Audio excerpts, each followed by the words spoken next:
Please be seated.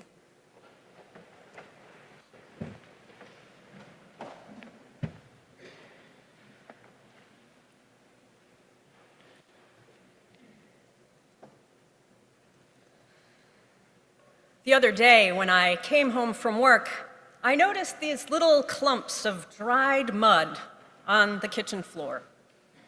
I quickly realized that I still had my shoes on and that I had tracked dirt from our red clay driveway all over the house.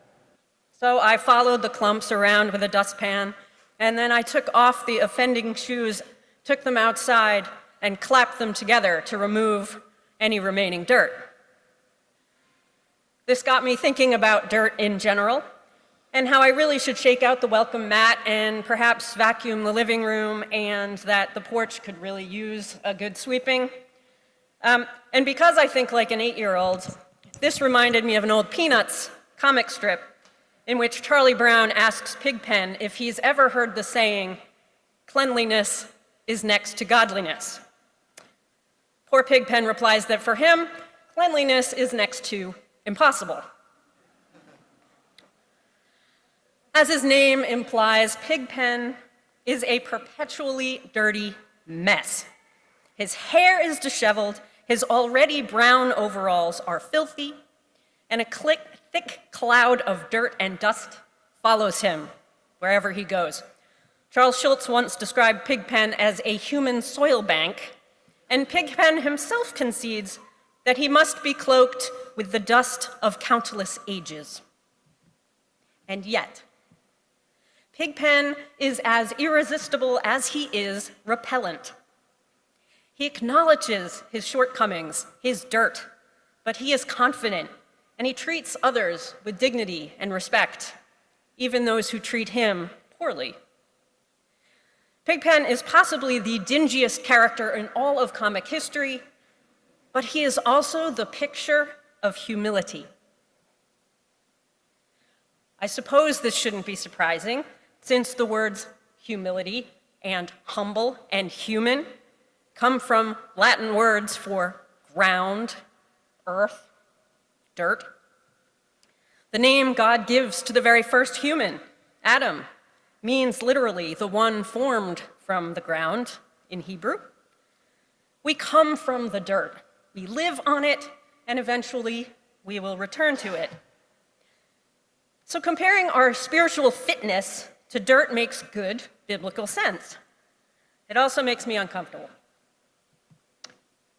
Theologian John Westerhoff once rather famously said that if a parable doesn't make you a bit uncomfortable, doesn't make you squirm a bit in your seat, you probably haven't gotten it.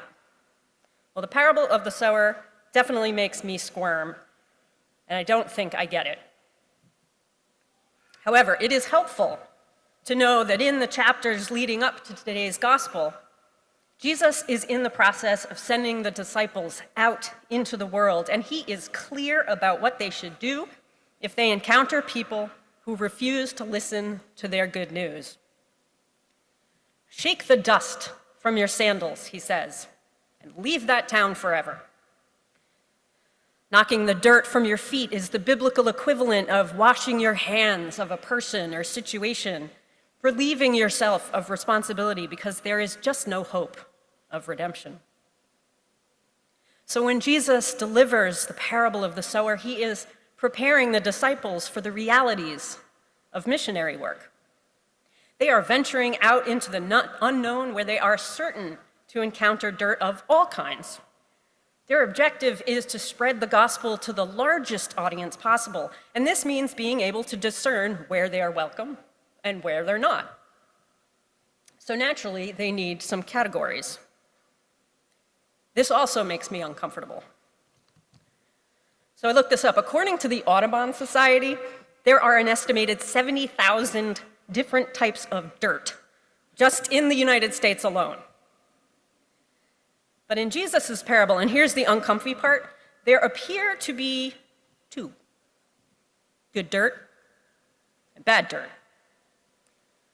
So I get that giving the disciples the authority to tell good dirt from bad dirt is a practical matter, right? But it is also a troubling one when we consider our own questionable ability to judge and how quickly we put other people into categories. How many of us, for example, would walk the other way if we came across Pigpen in the street? We too carry the dust of our own history, along with our own prejudice and bias. In just a few minutes, we will commission Caroline and Margaret and Pia, who will represent St. Paul's and the Diocese of Virginia on the Triangle of Hope Youth Pilgrimage. They leave next week for England, where they will meet up with other young people from the Diocese of Liverpool and the Diocese of Kumasi, Ghana. Triangle of Hope is an effort dedicated to transforming the long history, ongoing effects, and continuing presence of slavery in our world. And over the next 3 summers, these students will learn about the transatlantic slave trade and various social shifts concerning race, history, and competing ways forward. Along the road to racial reconciliation, these kids, and all of us, will run into some rocks and weeds and thorns. We will encounter people who refuse to listen to our good news. Some will dismiss this work out of fear, ignorance, denial. Others will be openly hostile, maybe even abusive. At times, we will be tempted to knock the dirt from our shoes, to sweep it up and pretend that it never existed. Like Pigpen, we all carry the dirt and dust of countless ages. Some of it is good dirt, some of it isn't. The good news is that God doesn't discriminate. Which brings me to my final uncomfortable point. Jesus seems to be directly contradicting the actions of the sower in his very own story. While Jesus is dividing the dirt into categories, God is busy transforming it. God sows those seeds generously and abundantly, not carelessly.